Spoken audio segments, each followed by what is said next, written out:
दोस्तों, स्वागत है आप सभी का भारत टीवी में और मैं हूं आपके साथ रिजवान खान। आज हम पहुंचे हैं राजस्थान के मेवात इलाके के गांव कठोल में। और कठोल गांव में आज मेवात इलाके में जो टटलूबाजी, साइबर ठगी, सेक्सटॉर्शन के नाम पर लगातार पुलिस कार्रवाई हो रही है, इसको लेकर के एक महापंचायत का आयोजन किया गया है, जिसमें सामाजिक संगठन की ओर से सीतारमण जी हैं। इसके अलावा मेवात इलाके के कुछ जिम्मेदार लोग हैं जो कहीं ना कहीं इस संगठन के साथ जुड़े हैं। और इस अभियान को नाम दिया गया है बिरज मेवात जन जागृति अभियान। इसके द्वारा लोगों को जागरूक किया जा रहा है, उन्हें बताया जा रहा है कि अगर आप गलत गतिविधियों में शामिल होते हैं तो किन किन चीजों का खामियाजा आपको भुगतना पड़ सकता है।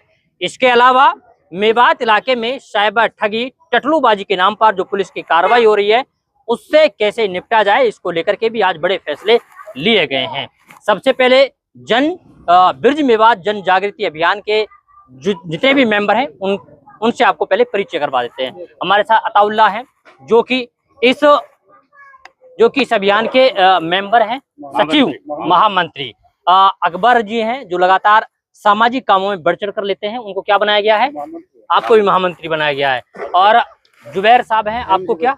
एम जुबैर खान, मैं इसका बिरज मेवात जन जागृति अभियान का अध्यक्ष है। ठीक है।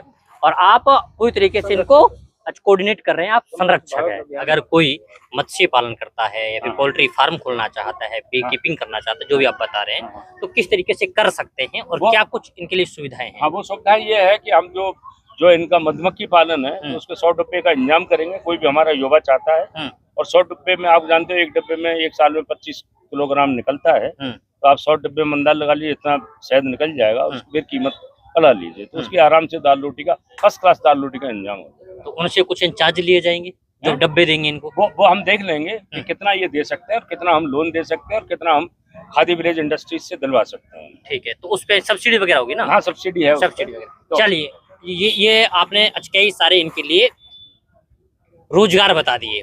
अब बारी आती है कि मेवात इलाके में पिछले कई दिनों से, पिछले काफी समय से लगातार टटलूबाजी के नाम पर, साइबर ठगी के नाम पर, सेक्सटॉर्शन के नाम पर लगातार कार्रवाई हो रही है। उसमें ये भी कहा जा रहा है कि इलीगल तरीके से गिरफ्तारियां डाली जा रही हैं, लोगों को परेशान किया जा रहा है। इसको लेकर के क्या फैसला हुआ है आज फैसला ये है कि सबसे बड़ी चीज है कि जो किसी चीज को रोकने के लिए हमको उसको अल्टरनेट देना पड़ेगा। अगर वो टटलूबाजी या कोई भी चीज कर रहे हैं, तो हो सकता है वो इस बात में कर रहे हो कि उनको कोई आय के साधन नहीं है, तो हमको उनको आय के साधन, इसलिए हमने पहले आय के साधन बताए उनको। ठीक है। तो उसमें आय के साधन में 2-3 चीजें, एक संस्थागत और है। संस्थागत में जो रह इंडस्ट्री को खोलना, और जैसे जवाहर नवोदय विद्यालय का खोलना अपने को, और कुछ हमारे जो भी हो सकता है, क्या हमारी स्किलिंग इंस्टीट्यूट हो सकती है, क्या यहाँ पे स्किल के लिए हमारे इंस्टीट्यूट हो सकती है क्या? तो ये सारी चीजें उसमें शामिल हैं। और दूसरी बात ये, हम इनको भी कह रहे हैं कि भाई हम जब ही सफल होंगे जब आप अपना घर साफ कर लेंगे। अब मेहमान जब ही आएंगे, लक्ष्मी जब ही आएगी, तो पैसा जब ही आएगा जब आपका घर साफ होगा। घर साफ होगा तो नहीं होगा। तो घर साफ में मन से, वचन से, तन से ये सब बीमारी छोड़नी पड़ेगी। तो आपका कहना यह है कि गलत गतिविधियों से बचाने के लिए आप अल्टरनेट दे रहे हैं, लोगों का माइंड थोड़ा डाइवर्ट किया जाए, वहां से हटा करके यहाँ पर नहीं, हम पूरा हटाना चाहते हैं, हम इसको रचनात्मक काम में लगाना चाहते हैं। चलिए, अच्छा अकबर जी, ये बताएं कि पिछले करीब 2 महीने से किस तरीके की कार्रवाई चल रही है? वो अब सबको पता है, जग जाहिर है। बताएं लोगों को। पुलिस सेक्टर और ओएलएक्स के नाम पर पुलिस जिस तरह की सख्त कार्रवाई कर रही है, आदरणीय आईजी राहुल प्रकाश जी जब राजस्थान की सरकार बदली तो उस वक्त बीड़ा उठा के आए थे कि भाई हम साइबर क्राइम को रोकेंगे। उसके लिए वो लगातार अथक प्रयास कर रहे हैं। अब उसमें कुछ कमियां भी हो जाती है, पुलिस का काम है।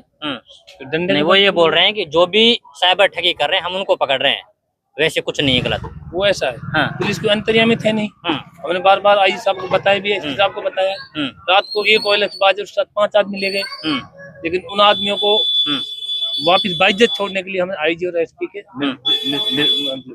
संज्ञान में लाए हम। उस पर कोशिश भी कर रहे हैं, उन्होंने आश्वासन भी दिया है हमारे आदमियों को, हम कोशिश करेंगे, हमको बताओ यदि गलत हो रहा है तो सुधार। उम्मीदें क्या है? उम्मीद तो है, उम्मीद है। चलिए, हमारे साथ में अताउल्लाह है। अताउल्लाह जी, ये बताएं कि आप मंच से लोगों को संबोधित कर रहे थे, बता रहे थे कि बहुत सारे ऐसे लोगों को पकड़ा गया जो साइबर ठगी में इन्वॉल्व नहीं थे और लगातार टॉर्चर किया जा रहा है, लोगों को गोली मारी जा रही है। अभी ये कोई झूठ थोड़ी है, ये तो ऑन रिकॉर्ड है। अभी कुछ दिनों पहले गाँवड़ी गांव में जो घटना हुई थी, वहाँ सीसीटीवी कैमरे लगे हुए हैं उसके घर पे। और उस लड़के को सही सलामत घर से लाया गया है। और लाने के बाद में रात को 2 बजे नहर की पटली पे ले जाकर उसे गोली मार दी जाती है पुलिस वालों ने। हाँ, पुलिस वालों ने। तो ये भी तो कहीं अन्याय तो है, न्याय थोड़ी है। और जिस लड़के के पास एजेंसियां हैं, अच्छा काम कर रहा है, अच्छा मकान बना रखा है, पहले से जागीरदार है, तो उसका मुकदमा जिसके खिलाफ आज तक थाने में दर्ज नहीं है, पूरा रिकॉर्ड है, तो उस आदमी को क्यों टॉर्चर किया जाए, क्यों उसका काम तोड़ा जाए, क्यों उसको परेशान किया जाए। तो फिर इस मामले में आप लोगों ने मुलाकात नहीं करी अधिकारियों से? मुखबरों के इशारे पर एक इज्जतदार आदमी को परेशान किया जाए, उसके साथ बर्बरता की जाए, इन चीजों के हम खिलाफ हैं। गलत नहीं होना चाहिए। अगर कोई सेक्स टॉर्चर कर रहा है और लक्ष्यबाजी कर रहा है, तो वो जो मुद्दई है उसी के साथ सजा हो, उसी को कोई सजा मिले, उसी के साथ कोई काम कार्रवाइयाँ हो, अन्यथा निर्दोष आदमियों के साथ कार्रवाई ना हो, ये हमारा उद्देश्य पुलिस है। प्रशासन तो कहता है कि निर्दोष के साथ हम कार्रवाई करते नहीं है। नहीं करते हैं तो अब हो तो रही कार्रवाई, सामने तो आ रही है। अभी कल परसों को मैंने बताया आपको, अभी 4-5 आदमियों को, निर्दोषों को बंद किया गया है। और जबकि वो रिश्तेदारी मिलने आए थे, पहले कई ऐसे कार्रवाई हुई है। इस गांवड़ी वाले मैंने बात बताई आपको, बहुत सारी चीजें ऐसी हैं कि यहाँ हमारे सटपड़ा की नहर है, इस नहर पे लोगों को भगाया जाता है, दौड़ाया जाता है, दौड़ा दौड़ा कर उनकी वीडियोस बनाई जाती हैं और फिर उनको ऑन रिकॉर्ड पुलिस के लिए ऊपर उच्च अधिकारी को दिखाया जाता है कि साहब देख लो साहब, हमने इसको भगा भगा के पकड़ा है। मोबाइल बांधे जाते हैं, फर्जी सिम बांधी जाती है। ये चीज कोई गलत थोड़ी है, तो आपका सब कहने का सही मतलब ये है कि उच्च अधिकारी को गुमराह किया अब हमारा कहने का मतलब ये है कि मेरे कौम को जो डराया जा रहा है, इस कौम को डरने नहीं देंगे। जो इस कौम के अंदर चंद लोग ऐसे हैं जो गलत काम कर रहे हैं, उनको हम जबरदस्ती रोकेंगे और उनको हम गलत काम नहीं होने देंगे। ये हमारा जबरदस्त अभियान जो चल रहा है, इसी पर्पज से चल रहा है। पहले हम अपना घर साफ करेंगे, जो हमारे सीताराम गुप्ता जी ने कहा है। घर को साफ करने के बाद फिर हम बताएंगे कि पुलिस का क्या काम है और बाकी एजेंसियों का क्या काम है। हर काम पुलिस का नहीं होता है, कोर्ट का काम करेगा, पुलिस का काम करेगी। तो पुलिस यहाँ कोर्ट का भी काम कर रही है क्या? यहाँ की पुलिस हिटलर शाही कर रही है। कैसे हिटलर शाही? ऐसे कर रही है कि अभी आपने क्या सुना है, अभी यही तो सुना है ना आपने कि जो निर्दोष लोगों को फंसाया जा रहा है, ये हिटलर शाही है। तो ये हिटलर शाही हम नहीं चलने देंगे। अब आप लोगों ने क्या फैसला लिया? फैसला ये लिया कि हम समाज को सुधारने के लिए दिन प्रतिदिन प्रयास कर रहे हैं। हमारी पंचायतें चल रही हैं, हमारा अभियान चल रहा है। हम अपने समाज को सुधारने का मैसेज दे रहे हैं और पुलिस का कोई अधिकार नहीं है कि वो निर्दोष लोगों को पकड़ के जेल में डाले। चलिए, एम जुबैर साहब जी, अच्छा ये बताएं कि क्या लग रहा है कि जिस तरीके से आप लोगों ने कैंपेन स्टार्ट किया, इससे कुछ सुधार होगा या नहीं होगा? देखो सबसे पहले हाँ। मैं ब्रज मेवात जन जागृति अभियान की तरफ से आप सभी पत्रकार बंधुगणों का स्वागत करता हूँ, इस्तकबाल करता हूँ। मैं हमारे माननीय संरक्षक श्री सीताराम गुप्ता जी और जन जागृति अभियान के सभी सदस्यों के सामने ये बता देना चाहता हूँ कि हमारा जो ब्रज मेवात जन जागृति जो अभियान है, ये कोई पार्टी पॉलिटिक्स का अभियान नहीं है।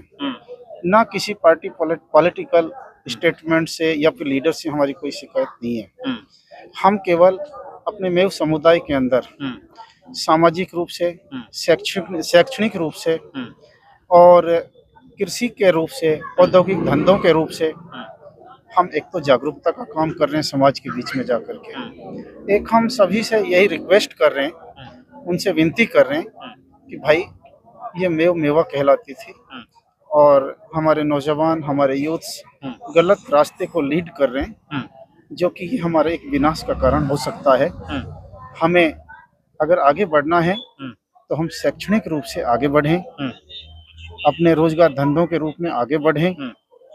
तो ये हमारा मेनली यानी जागरूकता का अभियान है। और कई चीज ऐसी हैं जैसे गोकशी है। भाई एक हिंदू भाइयों का एक मजहबी फरीजा है, हिंदू भाई गाय की पूजा करते हैं, तो हमें गोकशी भी छोड़ देनी चाहिए। लेकिन इस तरीके के आंकड़े सामने आए हैं कि लगभग 99% गोकशी का काम हमारे मेवाती लोगों ने अब छोड़ दिया है। होता ही नहीं है। हाँ, और यहाँ होता भी नहीं है। और इस बात की जो गवाही विधानसभा के अंदर नौक्षम चौधरी ने भी कहा है कि अब मेवात के अंदर गोकशी नहीं होती। और श्री सीताराम गुप्ता जी और एम जुबैर खान जी और उनके जो कारकुन हैं जो इस मुहिम को लेकर चल रहे हैं और वो जगह जगह पंचायत भी कर रहे हैं और इस पर लगभग रोक लग चुकी है।